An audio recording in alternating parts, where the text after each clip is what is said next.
Salve, salve! Olha aí, meu camarada, escuta essa que eu tenho para te dizer. Na aula passada nós vimos muito sobre pronome, lembra disso? Colocação pronominal, aquela coisa toda. Eu destaquei que pronome igual a colocação pronominal na prova do SESP. E verbo? Eu falei que emprego de tempos verbais era muito importante, que era comum na prova do SESP. Agora, tem um outro assunto que também concorre com o emprego de tempos e modos verbais, que é a conjugação verbal, o reconhecimento dos verbos no que diz respeito à correlação verbal e no que diz respeito também a tempo composto, tempo simples. Isso é algo que cai com certa frequência na prova do SESP. Não deixemos de dar uma moral também em voz verbal, né? Passagem de voz ativa para passiva e tal. Mas isso é mais tranquilo, é mais suave, beleza? Tranquilidade? A prova do SESP gosta de trabalhar mais com conjugação, reconhecimento dos verbos, correlação verbal e a semântica verbal que está relacionada a emprego de tempos e modos verbais. Se você não entendeu nada do que eu disse, eu acredito que seja mentira isso, né? Eu acredito que você realmente tenha entendido. Eu quero que você faça o seguinte. Existe um tópico dentro de algumas gramáticas chamado emprego de tempos e modos verbais. Se eu fosse você, eu daria uma moral em cima disso. E tem um outro assunto chamado correlação verbal. Beleza? Correlação verbal também é um outro assunto bastante cobrado na prova do SESP, na prova da FCC também. Beleza? Então dá uma moral nesses dois assuntos. Emprego de tempos e modos verbais, para você reconhecer os verbos, o sentido deles, dependendo do contexto, e também correlação verbal. Tranquilo? A aula não é de teoria, só estou te passando a dica para você estudar a teoria em cima disso. Eu não vou ficar fazendo merchan dos meus materiais no Estratégia, não vou ficar fazendo merchan do meu material teórico aqui do Eu Vou Passar, mas se você quiser adquirir, fica à vontade, se não, coloca lá no Google e seja feliz. E vamos estudar teoria com questões comentadas. Eu estou frisando isso, batendo na tua cabeça, porque esta é a melhor maneira de você acertar uma questão. Se ficar na dúvida, dá uma olhada na teoria, não tem problema dar aquela colada básica, não pode no dia da prova, beleza? Mas no treinamento vale a pena, para você fixar a informação. Tudo bem? Tranquilo? Então vamos dar prosseguimento, vamos lá. SESP-NB, Polícia Federal, Agente 2012, questão fresquinha, hein? A questão passada também foi de 2012, então vamos que vamos. Fragmento do poema. Ó grandes oportunistas, que calculais, ó personagens solenes, ó soberbos titulares. Antes de fazer a questão, você concorda comigo que isso aqui é um vocativo? Isso aqui também é um vocativo? Isso aqui também é um vocativo? Então, ó grandes oportunistas, percebe que o eu poético, o eu lírico, ou seja, a voz do texto, está falando com alguém?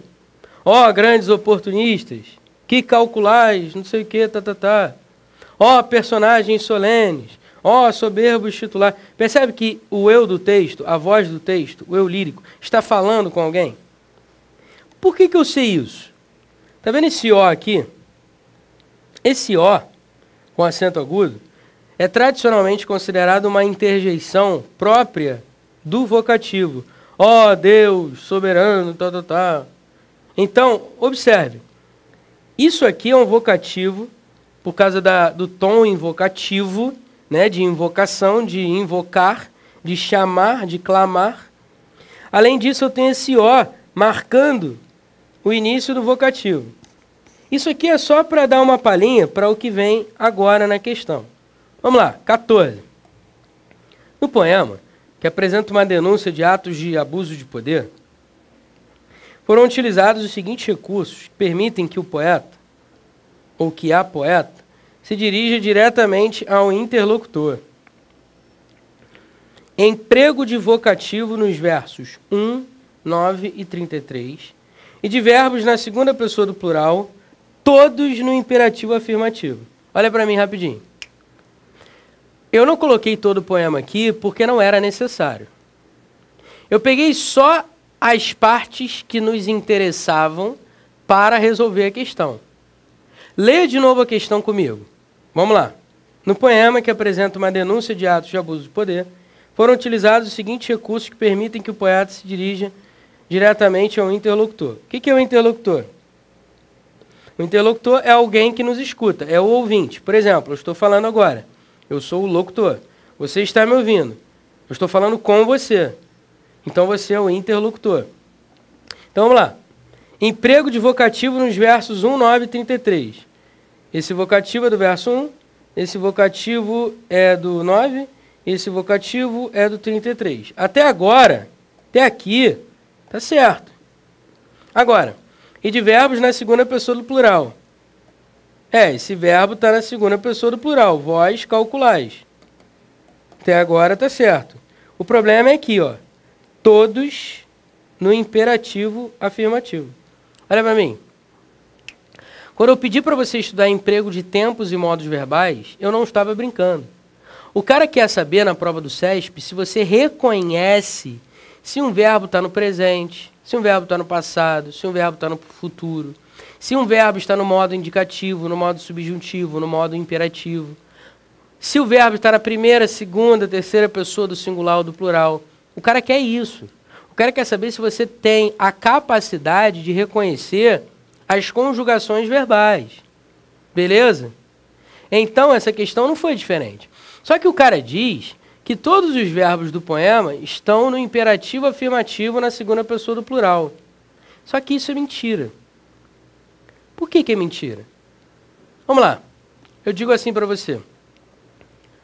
Vós que calculais a questão matemática, conseguireis resolver novas questões? Eu usei verbos na segunda pessoa do plural. Mas eu dei uma ordem. Eu fiz um pedido. Eu dei um conselho. Não fiz nada disso. O que é o verbo no modo imperativo? É quando o verbo indica ordem. É quando o verbo indica pedido, conselho, sugestão, advertência, súplica. Não é o que está acontecendo. E o melhor disso tudo é o que você vai ver agora. Olha para a telinha. Vou abrir um slide aqui. Esperto. E vou dizer algo aqui para você rapidamente. Imperativo afirmativo. Você já sabe que o modo imperativo indica o quê? Ordem, pedido, conselho, não é isso? Beleza. Mas como é que eu formo a segunda pessoa do plural do imperativo? Como é que eu formo segunda pessoa do plural? Vamos lá.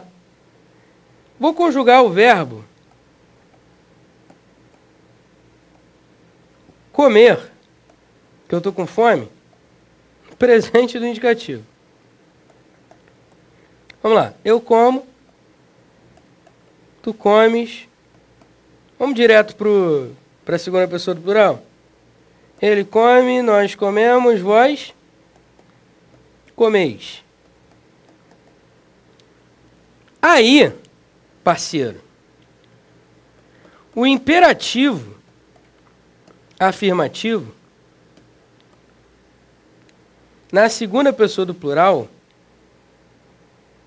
vem da segunda pessoa do plural do presente do indicativo. Só que tem um detalhe.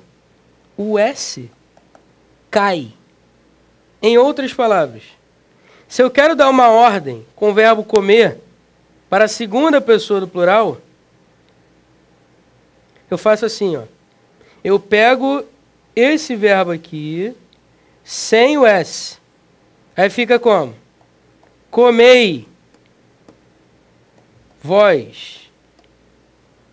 Como se eu estivesse dando uma ordem para alguém, segunda pessoa do plural, né?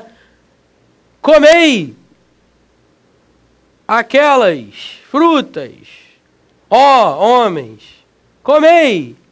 Não tem o S. A segunda pessoa do plural do imperativo afirmativo não termina em S. O que eu estou querendo dizer com isso? Algo muito simples. A saber, Volta para a questão.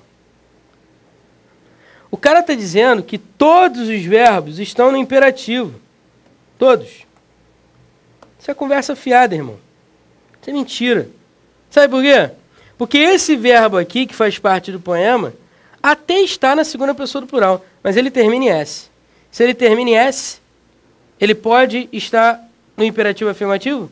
Claro que não. Então a questão número 14 está errada, irmão. Errada. Vamos lá, vamos que vamos. Questão número 15. SESP-UNB, TCDF, Auditor de Controle Externo 2012. Questão fresquinha. Antes de falar dessa questão, dá uma olhada aqui para mim rapidinho. Antes de entrar na questão em si, eu quero te falar um negócio. Eu não peguei o texto porque era desnecessário para o comentário que eu vou fazer agora. Lembra na aula passada que eu falei, extrapolei, vou desenrolar melhor esse lance do presente do indicativo, substituindo o verbo no pretérito perfeito, na próxima aula. Lembra disso?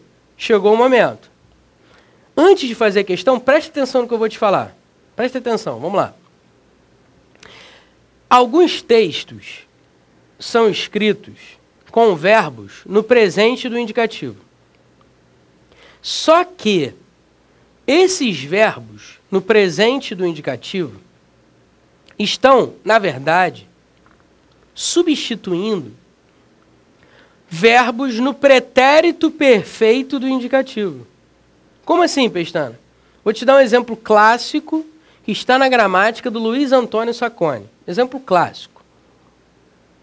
Ele diz que quando você coloca o verbo no presente, no lugar do pretérito perfeito, você chama o verbo no presente de presente histórico. Mas como é que funciona isso? Aí o exemplo que ele dá é mais ou menos assim. Naquele ano de 1500, Cabral descobre o Brasil e Pero Vaz de Caminha escreve uma carta ao rei. Pedro Álvares Cabral descobre o Brasil e Pero Vaz de Caminha escreve uma carta ao rei. Parceiro, presta atenção. Essa parada que eu acabei de falar aconteceu em 1500. É muito tempo no passado. Então, eu não deveria falar assim, quer ver? Em 1500, Cabral descobriu o Brasil e Pero Vaz de Caminha escreveu uma carta ao rei. Parceiro, eu poderia falar assim e não deveria falar assim. Porque eu tenho duas maneiras de dizer a mesma coisa. Vai ter uma mudança de sentido, daqui a pouco eu explico. Eu tenho duas maneiras de dizer a mesma coisa. Cabral descobre o Brasil em 1500 e Pero Vaz de Caminha escreve uma carta ao rei. Ou Cabral descobriu o Brasil em 1500 e Pero Vaz de Caminha escreveu uma carta ao rei. Sabe qual é a diferença? Quando você coloca o presente no lugar do passado? Quando você coloca o presente do indicativo no lugar do pretérito perfeito? A diferença é a que eu vou falar agora. Presta atenção. Por exemplo, vamos supor que hoje tem um jogo de futebol. Beleza? Sei lá, Flamengo e Sport. Aí o Flamengo ganha. Claro, eu sou flamenguista, né? Tem que torcer pro Flamengo. Tem que ser otimista, apesar do Flamengo estar meio mal das pernas. Aí o Flamengo ganha do Sport. Ou do Náutico, enfim, qualquer time. São Paulo, Palmeiras, o que seja. Aí, o futebol começa normalmente à noite. Não é isso? Brasileirão, quarta-feira, 9 e pouco e tal. Aí o Flamengo ganha do Sport por 2-1. Beleza? No dia seguinte, você sai de casa para comprar o seu pãozinho, para na banca de jornal. O que está escrito lá no jornal? Flamengo vence o Sport por 2-1.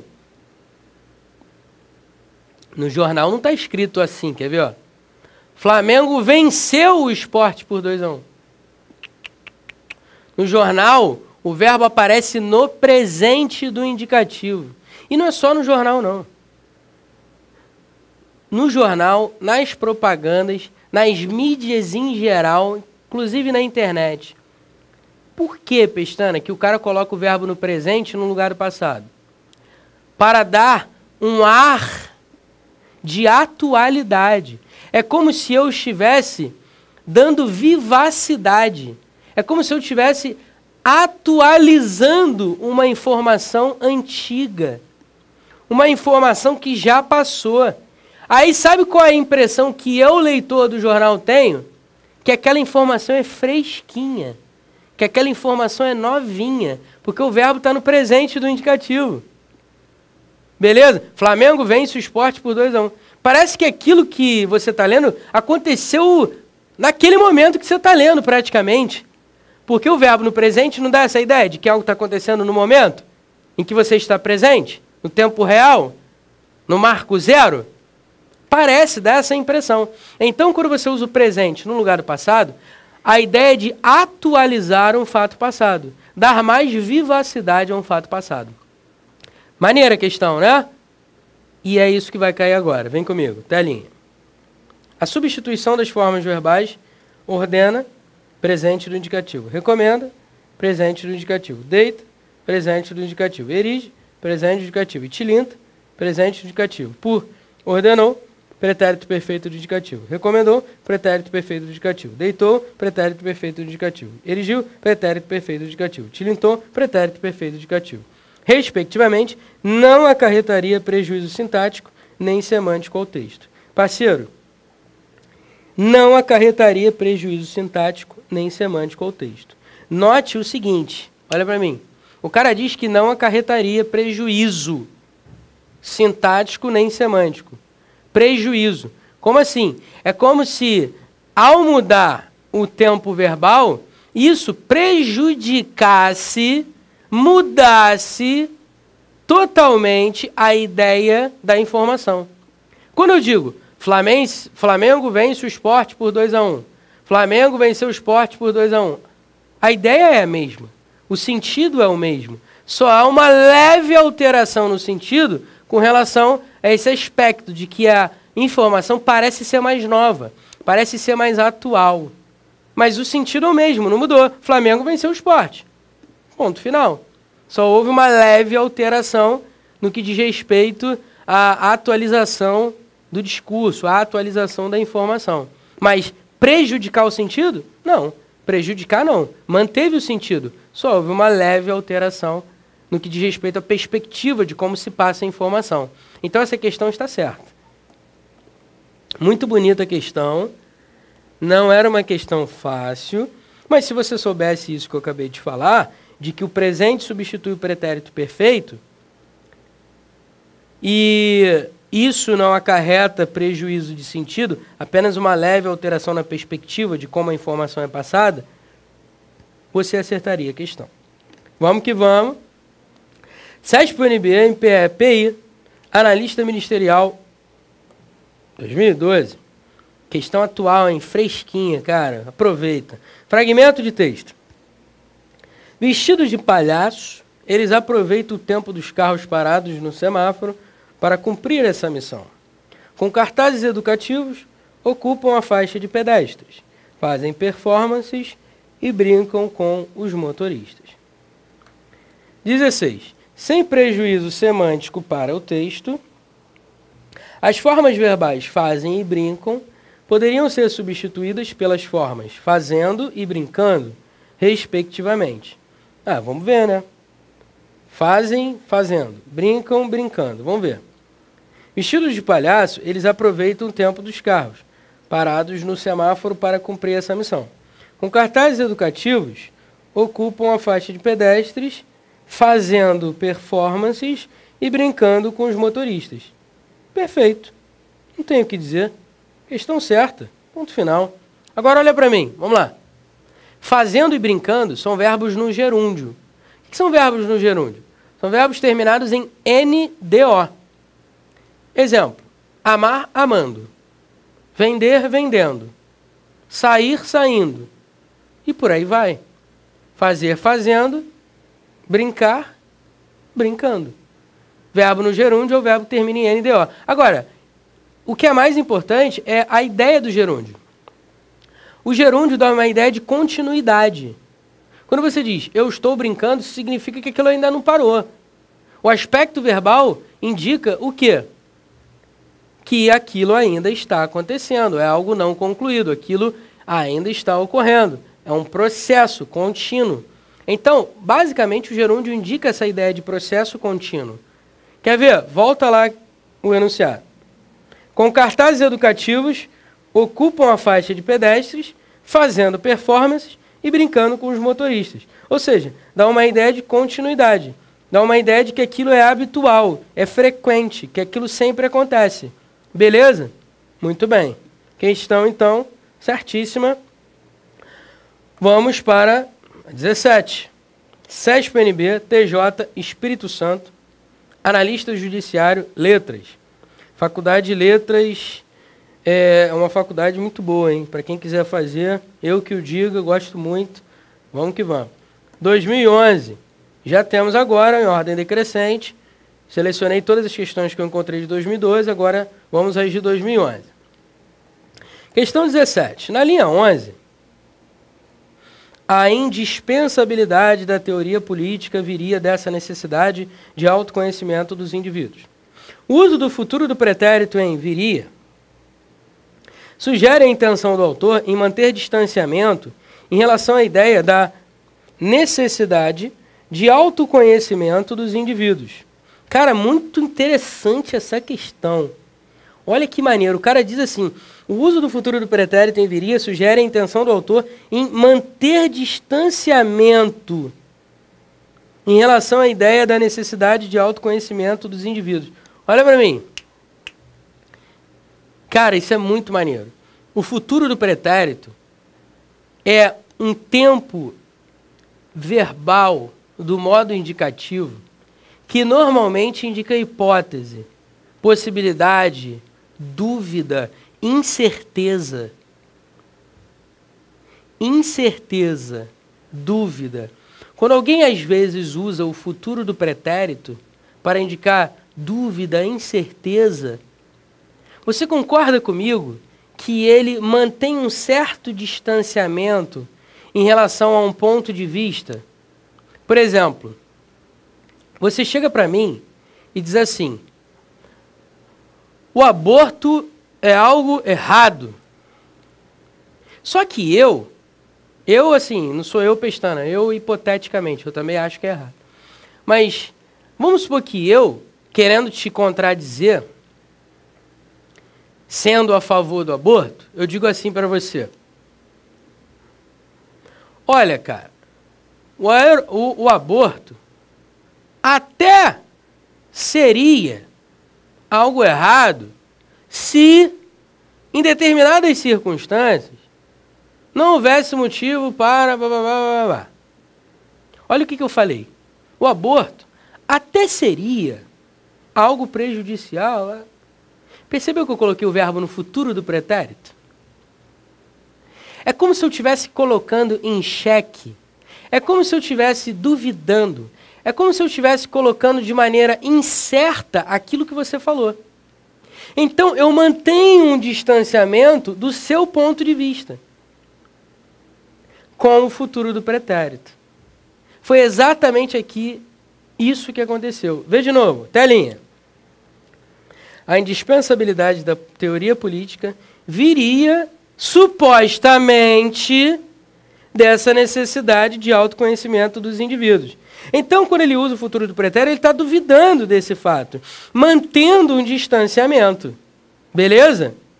Porra, muito maneira essa questão, cara. Muito maneira. Certa resposta, linda questão. O CESP, às vezes, abusa, coloca questões absurdas. Mas, quando querem, eles fazem questões muito maneiras. Vamos lá. Ainda sobre essa prova, questão número 18. Vamos lá. Vamos deixar a peteca cair, não. Ainda estou falando só de verbo, percebeu? Pronome foi até a questão lá número 11. E agora é só verbo. Lembre-se, pronome igual a colocação pronominal na prova do CESP. E verbo, emprego de tempos e modos verbais e reconhecimento dos verbos. Ok? Vamos lá. Questão 18. A substituição da forma verbal tornava, aí eu coloquei o trecho, né, para não ter que colocar aquele texto enorme, tinha suas fraquezas e imperfeições, mas sabia que isso não o tornava menos humano e digno. Aí o cara diz, a substituição da forma verbal tornava, que é o pretérito imperfeito do indicativo, por tornar-se, que é o pretérito imperfeito do subjuntivo, o cara diz que a substituição de uma por outra preservaria as regras gramaticais, bem como a coesão e a coerência do texto. Preservaria as regras gramaticais, bem como a coesão e a coerência do texto. Olha para mim. Quando o cara fala em correção gramatical, quando o cara fala em preservar as regras gramaticais, o que ele está querendo dizer com isso? Ele está querendo dizer o seguinte, que substituir uma forma por outra não tem prejuízo do ponto de vista da norma culta. Ou seja, não seria um erro, uma linguagem coloquial ou um registro informal. Não, manteria lá a norma culta, bonitinha. Só que continua lendo o enunciado, vai lá. Preservaria as regras gramaticais, bem como, ou seja, preservaria as regras gramaticais e a coesão e a coerência do texto. Será que isso é verdade? Será que se eu trocar o pretérito imperfeito do indicativo pelo pretérito imperfeito do subjuntivo, eu vou manter a mesma coerência, o mesmo sentido, a mesma harmonia? Leia de novo o trecho entre parênteses. Vai. Tinha suas fraquezas e imperfeições. Mas sabia que se isso, ou melhor, mas sabia que isso não o tornasse menos humano e digno. Nossa, que estranho ficou a construção. Concorda comigo? Se ficou estranho, é porque não reflete o registro culto da língua. Pelo menos o falado, né? Agora, na boa, o pretérito imperfeito do indicativo tem uma ideia de passado não concluído, mas algo factual, verdadeiro, porque é do modo indicativo. Agora, o pretérito imperfeito do subjuntivo indica hipótese, incerteza, porque é do modo subjuntivo. Lembra? Modo indicativo indica certeza. E o subjuntivo? Hipótese, incerteza, dúvida, possibilidade, suposição. Então, meu camarada, trocar um por outro vai prejudicar sim a coerência. Pode não prejudicar as regras gramaticais, mas a coerência, com certeza. E você percebeu isso à medida que a gente leu aqui, né? A gente leu, achou estranho, e, obviamente, uma ideia diferente da outra. O pretérito imperfeito do indicativo indica certeza.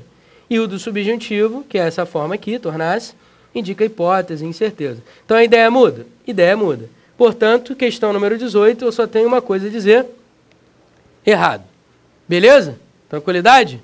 Então vamos para a próxima questão, questão 19. Vamos fazer o seguinte, vamos dar aquela pausa de leve, para dar uma respirada. Na próxima aula, eu termino tudo relacionado a verbo. Trabalho todas as questões. Tá combinado assim? Vamos deixar por aqui, tá bonito. Beijo no coração, daqui a pouco a gente volta.